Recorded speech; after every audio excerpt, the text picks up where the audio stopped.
Hey there. Hello. How do you do? My name is Harry Wetzel. Thanks for coming. It's the 80s, darling. Yes, it is. It is. It is. September 22nd, 1984. It's a Monday. And I just got a phone call from Steve up at Vino Veritas. And I haven't heard from anybody up there since April. And here it is October.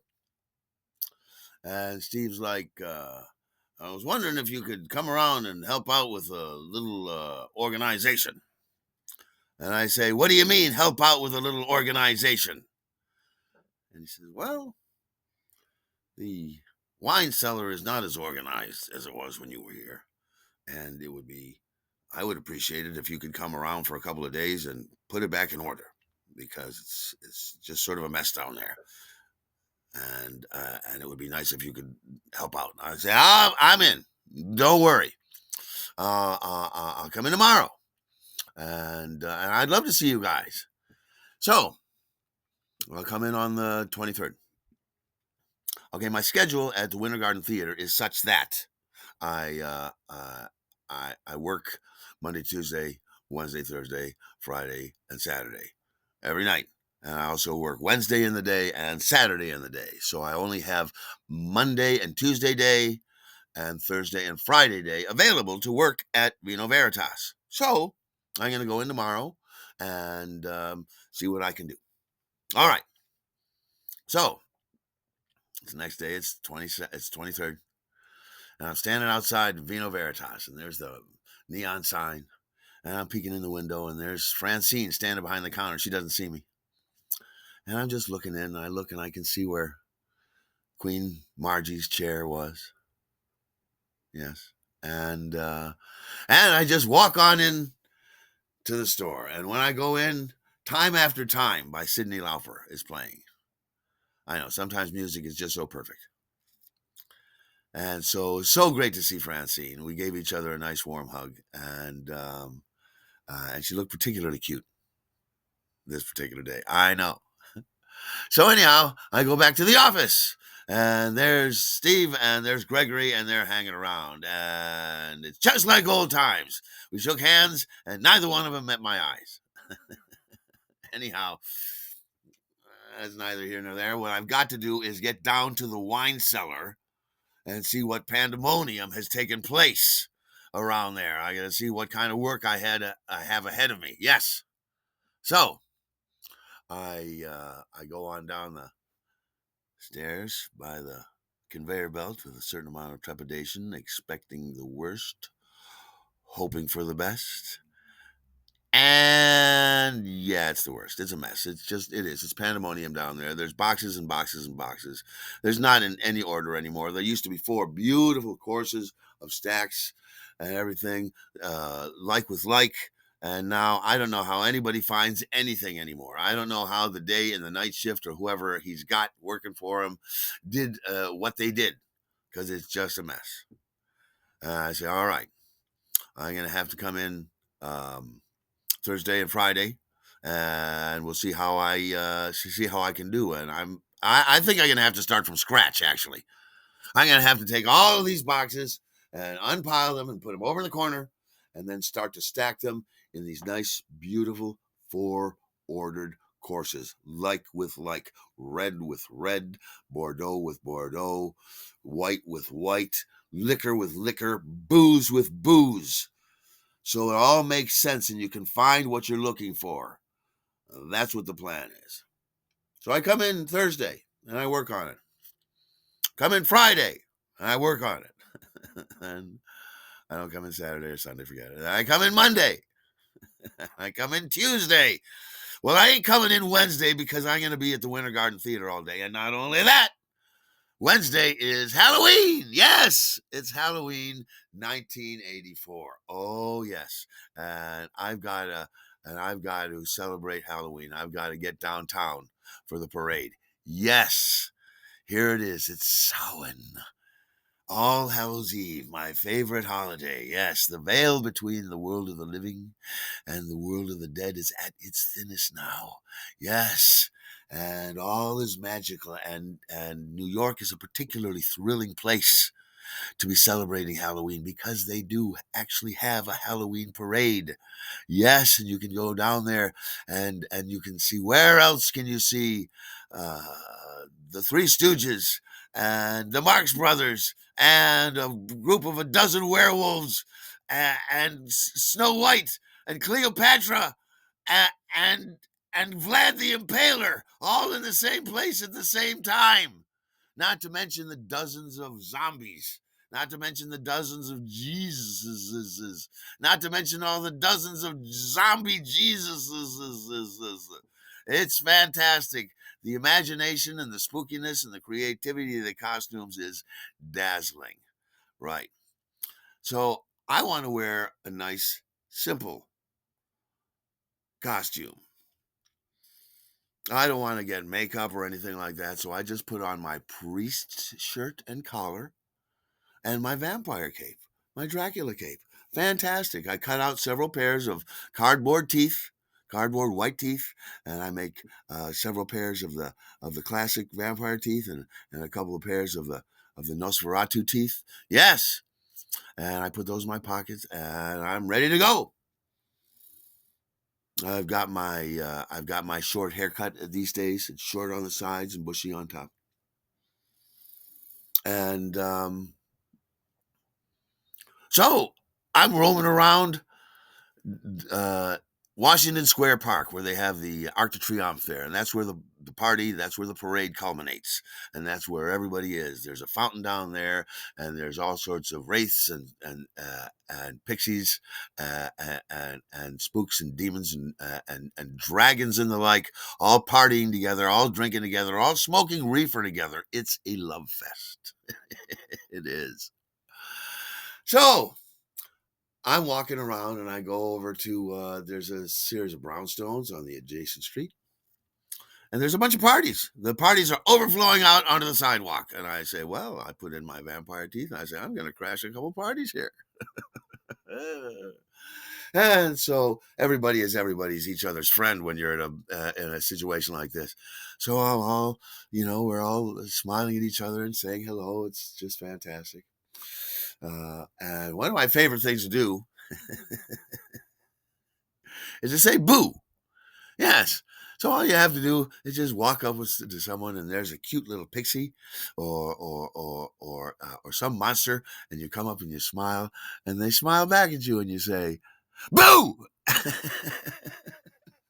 And they jump in terror. It works just about every time. It's delightful. Happy Halloween! So I'm saying boo, and I'm walking around, and I go into this one party, and now I'm in a stranger's house. Oh, look at the lovely furniture. Oh, look at the lovely wall hangings. Oh, look at all the food and the hors d'oeuvres. Look at all the booze. And then this heart-stoppingly beautiful Morticia Adams came up to me, and she's got a big bottle of vodka. And she said, "Is it all right if I drink some of your vodka?" And I said, "My dear Morticia," I said, "I would be foolish to refuse a little bit of vodka to such a charming and beautiful company." I said, "Please enjoy as much as you like. As a matter of fact, I said, please take it with you." And she said, "Really?" And I said, "Yes." And she said, "Thank you." And poof, she was gone. She was very excited. And she had to get back to her friends because she just had a fresh bottle of vodka handed to her. And it occurred to me that, yes, I just gave away somebody else's vodka, so I'd better get while the getting's good. Yeah, so I quietly will myself invisible and sidle on out of the party. There was a couple of other parties that I went to, and I had a couple of cheesy hors d'oeuvres. Yes, and I said boo to a couple of wraiths. It was delightful. Anyhow, that's enough of the party scene, and so I'm walking down McDougal down here, and there's a beautiful young woman, and she's walking down the street, and we meet eyes, and I say hi. She says hi. I say, "It's a beautiful night for a parade." She says, "I think so too." And I say, "Oh, I detect an accent of some nature, a dialect of some nature." So I'm immediately smitten. And she's so pretty. She's got a beautiful face and these big green eyes and it's long hair and a long braid down her back. And she's wearing very colorful clothes. She's got these striped pants on and this sort of rainbow sweater. She's just dazzling to look at. And she says, I saw you earlier. I thought you were a friend of mine. I was calling to you. I said, Valerio, Valerio. I said, I said, well, I'm not Valerio. She says, yes. And we all know I'm not Valerio. So her name is Margarita. And I say, Margarita, would you like to get a drink someplace? She says, I would like that. So we went over, we found a bar over here, down here, that had 500 different kinds of beer or 300 different kinds of beer or something like that. And she said, I have a white wine. She just got the house white. I said, I don't have the same. And we're having a first date. We're on a date now, suddenly. This is fantastic. This is out of the blue. I'm having a date with an accent girl. This is magnificent. Okay, the problem is it's a pretty loud bar. And there's a bunch of drunks, and there's a Harpo Marx who's so drunk he's actually talking. And there's the Beatles over there. They're all drunk. And there's Santa Claus and a couple of his reindeer. They're all drunk. And there's Cleopatra and the mummy are holding hands, and they look like they're pretty drunk too. Everybody's drunk over here at this bar with the 500 different beers, and it's like we got to get out of here because we're saying what, huh? Because it's so loud. Anyhow, we get outside, we finish our white wine, and now we're walking around McDougal. We're walking around the village, and it's still pandemonium everywhere. It's fantastic. In the background, though, so we're having this lovely chat. She's from Palermo, Sicilia, and she is attending university there, and her field of study is the lemon crop of Italy. And it's what she wants to do is conquer this invasive bug so that it doesn't hurt the lemon crop. Yes, heavens, shades of Magdalena. Yes. Anyhow, so she tells me that she is on a whirlwind tour of America, and she came to New York for 5 days, and this is her last night here. Oh, drat. And tomorrow she's flying to Chicago. She'll be there for a few days, and then she's going to Washington, D.C., and she'll be there for a few days, and then back to Palermo, Sicilia. And so she wanted to go and get some sleep. She said, I've got to get some sleep. And so I walk her back to her place, just adjacent to Washington Square Park. And I give her my number. And I say, is it all right if I kiss your hand? She said, yes, please. And she gave me her hand. I smooched her hand. We met eyes, as I did. And she leans in with this big smile.